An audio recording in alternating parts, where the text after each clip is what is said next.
रामकृष्ण हरी. सुरू झालेलं आहे नवरात्र. 9 दिवसांचं नियमाचं ही नवरात्र आहे.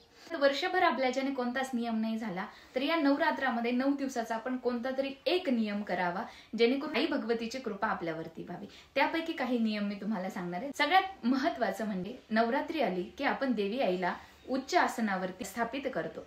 घटस्थापना घरामध्ये आपल्या होते, त्याच्यामुळे आपण सोफा असेल, बेड असेल त्याच्यावरती आपण बसत नाही. हा नियम केला तरी हरकत नाही.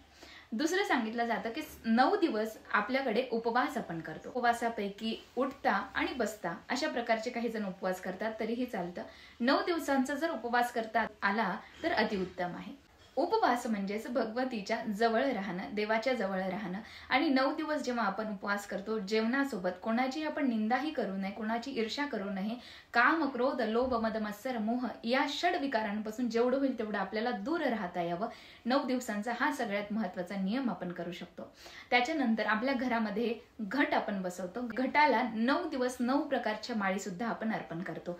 3, 5, 7 किंवा 9 अशा प्रकारच्या तुम्ही माळी घटाला अर्पण करू शकता. त्यानंतर देवी आईची आराधना करत असताना सर्व मंगल मांगल्ये शिवे सर्वार्थ साधिके शरण्ये त्र्यंबके गौरी नारायणी नमोस्तुते.